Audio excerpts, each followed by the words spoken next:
जरूर ही जाएगा, ठीक है। या तो जाएगा, नहीं तो वो आपके लिए इजी बन जाएगा, ठीक है। तो मेरे साथ भी बहुत ऐसे साथ में बहुत परेशानी है। जैसे अभी जॉब ज्वाइनिंग के बाद फर्स्ट बार मैं जब सिट पे था, तो मैं एक न्यू कंट्री में था, मलेशिया, ठीक है। नई लैंग्वेज समझ में आ रही थी, नई बहुत कुछ प्रॉब्लम था, ठीक है।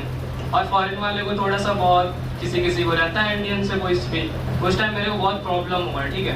बट हमने यही सोच के काट लिया कि ठीक है, अभी है प्रॉब्लम, शायद एक दिन ठीक हो जाएगा। ऐसे ऐसे मैंने करके 2 महीने गुजारे हैं, ठीक है। 2 महीने के बाद ₹1 मेरे को, मतलब जो मैंने सोचा नहीं था उससे बेस्ट मिल गया, ठीक है। तो यही है जिंदगी में, जो भी टेंशन है उसको ऐसा सोचो कि हाँ आज है कल चला जाएगा, ठीक है। किसी भी टेंशन को बहुत माइंडली नहीं लेना। और कुछ पूछना है? आप डिप्लोमा हासिल किए, इसके लिए आप कितना देर अभी बताया मैंने उसको भी। मैटर ये नहीं करता है कि आप कितना देर पढ़ते हैं, ठीक है। मैटर ये करता है, पढ़ना आपके माइंड पे डिपेंड करता है। आपका माइंड अगर कोई क्वेश्चन 5 मिनट में बना सकता है, किसी का 7 मिनट लगता है, तो 7 मिनट जिसको लगता है रुकिए, उसको ज्यादा पढ़ना पड़ेगा क्योंकि उसकी माइंड वीक है। 5 मिनट वाले अगर कम भी पढ़ेंगे तो चलेगा क्योंकि उसका माइंड स्ट्रॉन्ग है। तो वो आपको हर किसी को अपने दिमाग के बारे में अच्छे से पता है। वो दूसरे किसी से झूठ बोल सकता है, खुद से नहीं। हर किसी को अपने माइंड के बारे में अच्छे से पता है, ठीक है। तो आप अपने माइंड को आप खुद अच्छे से जानते हैं, तो आप देखिए कि हम कितना देर पढ़ते हैं तो हो जाए। ये नहीं कि 6 घंटा पढ़ लिए, 12 घंटा पढ़ लिए, ये सब बोलने की बात होती है, ठीक है।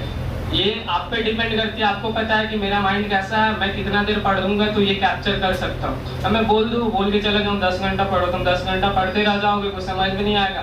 कल का तुम मेरे को बोलोगे कि तुमने बोल के गया था 10 घंटा पढ़ने के लिए, कुछ हुआ नहीं। तो वो तुम्हारे अंदर, देखो, ये किसी को दिखाना नहीं है, पेरेंट्स को नहीं दिखाना है कि पेरेंट्स खुश रहे कि मैंने 10 घंटा पढ़ा, ठीक है। सामने वाले को नहीं दिखाना है, खुद के लिए करना है। तो तुम पे ही डिपेंड करेगा कि तुम कितना देर सही से पढ़ते हो, तुम्हें क्या समझ में आया उतना देर में, ठीक है।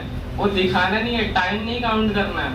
फर्स्ट बार तो टाइम काउंट करके पढ़िए ही मत कि मेरे को 3 घंटे पढ़ने हैं। ये सोच के पढ़िए मेरे को इतना चीज आज समझना है, ठीक है। दूसरी चीज, आपको जो चीज हार्ड लगे, एक आप लोग साइकिल से चल रहे हैं, नॉर्मल जो भी है साइकिल से चल रहा है, एक कार पे इंसान चल रहा है, वो भी इंसान है, आप भी इंसान है। तो आप उसके लेवल पे सोचिए ना कि आखिर मेरे में, उसकी ये मत देखिए कि वो कार पे क्यों चढ़ रहा है, आप अपनी गलती देखिए कि मेरे में क्या गलती रह गई कि मैं साइकिल पे चल रहा हूँ, वो कार पे चल रहा है। मैं भी क्यों नहीं, वो भी इंसान है, मैं भी इंसान हूँ, मैं कार पे क्यों नहीं चल सकता, ठीक है। ऐसी दिमाग की एबिलिटी रखिए। ये नहीं कि वो कार पे चल रहा है तो उसका कार ही हम खराब कर दें, ठीक है। ये सोचिए कि हम साइकिल पे चल रहे हैं तो हमारी में किधर गलती है कि मैं साइकिल पे चल रहा हूँ। क्योंकि अगर वो कार पे चल रहा है तो गलती तो आपकी नहीं है कि आप में कुछ गलती है तभी आप साइकिल से चल रहे हैं। वो गलती अपने आप से ढूंढिए। और ये पढ़ना, कितना घंटा पढ़ना, ये मैटर नहीं करता। वो आप खुद जानते हैं कि मैं कितना देर पढ़ूंगा तो मेरे लिए बेस्ट होगा। मैं कितना देर में सीखा, टाइम देख के मत पढ़ो, वो चीज लेके पढ़ो माइंड में कि मुझे आज इतना चीज सीख लेना है, ठीक है। टाइम देख के पढ़ने से कुछ नहीं होता। 5 घंटा पढ़ लो, 6 घंटा पढ़ लो, उससे कुछ नहीं होता जब तक माइंड कॉन्स्टेंट नहीं रहेगा, ठीक है। टाइम देख के पढ़ने से दिमाग में 2 चीजें आती है। तुम पेज पलटोगे, टाइम देखोगे, अरे 3 घंटा सोचे थे पढ़ने के लिए, तो वो तुम्हारा सिर्फ टाइम आएगा माइंड में, नहीं कि तुम जो पढ़ोगे वो माइंड में आएगा। हाँ, सीखने के लिए बैठे हो कि ये चीज मुझे सीखना है, ये चीज मेरे को आज कर लेना है, तब जाके वो पढ़ाई होती है। टाइम देखने से पढ़ाई नहीं होती। 3 घंटे के लिए बैठो, तुम टाइम ही देखने में 3 घंटा खत्म कर दोगे बाद में, ठीक है। और किसी को कुछ पूछना है? ये जो है ना 11, 12, आप ग्रेजुएशन में नहीं, आप पीजी में नहीं है कि आप एक सब्जेक्ट पे फोकस कीजिएगा तो आपका चल जाएगा। आपको हर सब्जेक्ट पे फोकस करना है, ठीक है।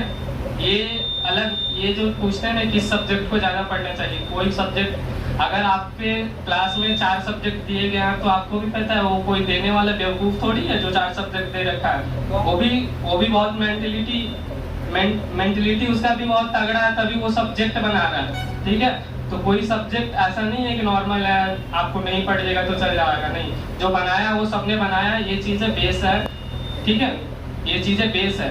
फर्स्टली ये सारी सब्जेक्ट इसलिए नहीं पढ़ना है कि आपकी उस चीज का काम है। आप 12 में पढ़ रहे हैं, मैथ का क्वेश्चन है, ये नहीं कि आपको फ्यूचर में इससे आपकी दिमाग की एबिलिटी बढ़ाई जाती है, ठीक है। और दिमाग की एबिलिटी आगे चल के आपके जॉब में काम आएगा, ठीक है। ये नहीं कि आपका क्वेश्चन ये थोड़ी आएगा जॉब में, नहीं आएगा, लेकिन आप इन सब चीज़ों से आपकी दिमाग की एबिलिटी बढ़ाई जाती है, और जितना आप स्ट्रॉन्ग क्वेश्चन बनाएंगे आपकी दिमाग की एबिलिटी उतनी तगड़ी होगी। तो कोई भी सब्जेक्ट ये नहीं कि ये नहीं पढ़ना है, वो नहीं पढ़ना है, कोई ज़्यादा पढ़ना है, कोई कम पढ़ना, सारे सब्जेक्ट नेसेसरी है, तभी क्लास में दिया गया। और आपका इंटर में कितना रिजल्ट था? अब ये भी बता रहे हैं बिहार बोर्ड में ये रिजल्ट, ठीक है, रिजल्ट उतना मैटर नहीं करता, ठीक है। आपके यहाँ भी 370, 380, 390 लेके लोग बैठे होंगे, ठीक है। आपने कितना सीखा वो मैटर करता है। बिहार बोर्ड है ये, बिहार बोर्ड, ठीक है, ये बिहार बोर्ड है। यहाँ मार्क्स, अच्छा ये बताइए आपका सेकेंड डिवीजन, अच्छा ये बताइए सेकेंड डिवीजन वाले ने जॉब नहीं लिया? मेरा है फर्स्ट डिवीजन, मेरा मार्क्स बहुत ज़्यादा नहीं है, 70% के आसपास है, लेकिन सेकंड डिवीजन वालों को गवर्नमेंट जॉब नहीं होता। जितने यूपीएससी आप देखिएगा सब सेकंड डिवीजन, थर्ड डिवीजन है, यूपीएससी निकाल रहे हैं। तो ये चीज आपको 12 तक रहेगा। 12 में मार्क्स क्यों लाना है? क्योंकि मार्क्स इसलिए लाना है कि ये कितना आप सीखें, उस मार्क्स से आपकी एबिलिटी पता चलती है, ठीक है, कि आपने कितना सीखा है, इस मार्क्स से वो पता चलती है, इसलिए आपको मार्क्स लाना है। और मार्क्स लाने के लिए रूपी आप लोग मेहनत करेंगे इस पे, और इस पे आप लोग मेहनत करेंगे तो इससे आपकी दिमाग की एबिलिटी बढ़ेगी, इसलिए मार्क्स लाना है। मार्क्स से ये मैटर नहीं करता कि आप सक्सेस हो गए, आप 80% ला दिए तो आप सक्सेस हो गए, ये मैटर नहीं करता। मैटर मार्क्स इसलिए लाना है कि आपकी दिमाग की एबिलिटी कितनी बढ़ी है, मार्क्स डिसाइड करता है, ठीक है। और किसी को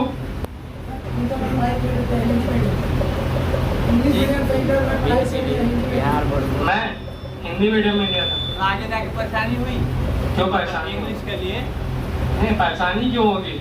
और मैंने अभी बताया ना, वो आपकी दिमाग की एबिलिटी पे डिपेंड करता है। जरूरी ये बताइए कि जरूरी है जो इंग्लिश मीडियम में पढ़ता है वो सब कुछ निकाल लेगा, हिंदी वाले नहीं निकालेंगे। लैंग्वेज प्रॉब्लम, आप इंग्लिश, आपके क्लास में क्या इंग्लिश नहीं दिया है क्या? आप इंग्लिश दिया क्या? उसको ढंग से पढ़िए। और नहीं तो अब तो सारी चीज़ ये जो भी है डॉक्टर लाइन की जो भी है, इंजीनियर लाइन की जो भी है पढ़ाई, सब हिंदी में आने वाली है। और कुछ किसी को पूछना? आप समुद्र में रहते होंगे? खड़ा होके क्वेश्चन करो। हमने भी ज्वाइन किया फर्स्ट ईयर टाइम किया, मतलब मैं भी ज्वाइन फर्स्ट बार में निकल गया। हाँ, फर्स्ट बार में मैंने IIMU का एग्जाम दिया, Indian maritime university permanent institute हो गया। इसके पहले मतलब आप कोई भी कॉम्पिटेटिव एग्जाम नहीं दिए? उसके पहले मैंने एक एग्जाम दिया था झारखंड पुलिस का, उसमें मैं फिजिकल देने ही नहीं है। और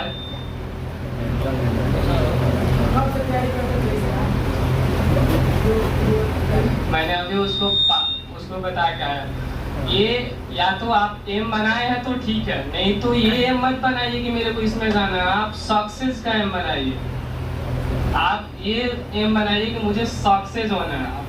ये एम नहीं होता है कि मुझे एयरफोर्स में ही जाना है। अगर बनाया पहले से 10th 12 में बनाया तो ठीक है, अगर नहीं बनाया तो ये एम रखिए कि सक्सेस होना है। यानी कि आप अगर आर्मी का एम बना लिया, आर्मी में नहीं हुआ तो आपका नेवी में होगा तो नहीं जाएंगे ना। तो सक्सेस होने का एम बनाइए, कोई प्रॉपर जॉब का एम नहीं। जॉब से कुछ नहीं होता, लाइफ में सक्सेस सबसे ज्यादा मैटर करता है, तो आप सक्सेस का एम बनाइए। पहले इंडिया की लड़कियां कम जाती थी, बट आज के डेट में लड़कियां भी जा रही हैं उसमें, ठीक है। थोड़ा सा दिक्कत होता है सरवाइव करना, बट खुद को अगर आप अपने मेंटलिटी को ऐसे बना लीजिएगा कि हाँ हम सरवाइव कर सकते हैं तो फिर कर सकते हैं, आराम से कर सकते हैं। अब पहले से ही सोच लीजिएगा नहीं मैं पानी में कैसे रहूँगी, मुझे मार्केट नहीं जाने को मिलेगा, ये नहीं मिलेगा, तो वहाँ पे आप सरवाइव नहीं कर पाएंगे। लेकिन मेंटलिटी को ऐसे रखिएगा तो आप सरवाइव कर पाइएगा। आप लोगों के लिए भी सेम प्रोसीजर है, आप लोग भी IIMU का एग्जाम क्वालिफाइड कर सकती है, जा सकती है।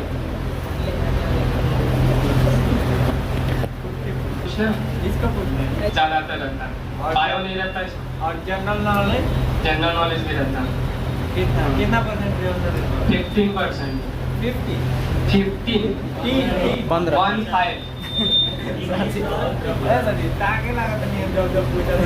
आप आगे से सिलेबस पे क्यों ध्यान दे रहे हैं? अभी आप 11th में, आप इसको पढ़िए ना। आपको बता दें फिजिक्स पे ध्यान दीजिए, इधर केमिस्ट्री खराब, उधर केमिस्ट्री का 10 भी क्वेश्चन आया आपका खराब। और जो भी मेरिट लिस्ट बनता है किसी भी जॉब का या रिजल्ट आता है वो 2-3 मार्क्स से ही मैटर करता है। आपका 45 में मेरिट बना, आपका 42 है, 43 है, 44 है, छट गया, वो 2-3 नंबर आपका केमिस्ट्री में ही चला गया, आप फिजिक्स पे ध्यान दिए थे।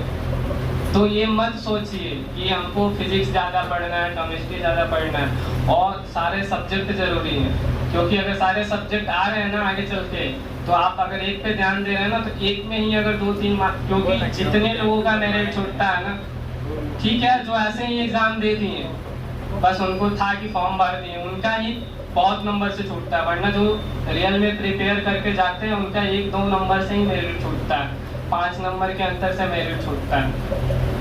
तो वो 5 नंबर वही होता है ना, वो 5 नंबर उनका ही कम आता है जो सोचते हैं फिजिक्स को ज़्यादा पढ़ते हैं, क्योंकि फिजिक्स का क्वेश्चन ज़्यादा आता है। ठीक है, आप ज़्यादा वाला पढ़ लिया, आपको 10 ही केमिस्ट्री का क्वेश्चन आया और आप पढ़े नहीं ध्यान से, 10 में से 2-3 भी छूटा, गलती हुआ तो गया ना, मेरिट तो बनेगा नहीं। तो आप फिजिक्स पढ़ के ही क्या कर लीजिएगा, और वो तो ये मत सोचिए। और वो आपका टैटू पहले से था यह सिंबल है, ठीक है, इसको कभी देखे हो? हाँ शायद नहीं देखो, इसमें हाँ, इसमें जो सिप किनारा आती है पोर्ट पे, उसको रुकाने तो रस्सा बांधा जाता है सिप को रोकने के लिए, ठीक है, उस लाइन का सिंबल है, और ये टैटू जॉब के बाद बना है, ठीक है। और कुछ पूछना है? कंपनी बनाई है। और किसी को कुछ पूछना है? आप लोगों में से किसी को कुछ पूछना है? अरे तो कंपनी है ना, होता है यार। 165 सेंटीमीटर नॉर्मल सबका होता है उतना।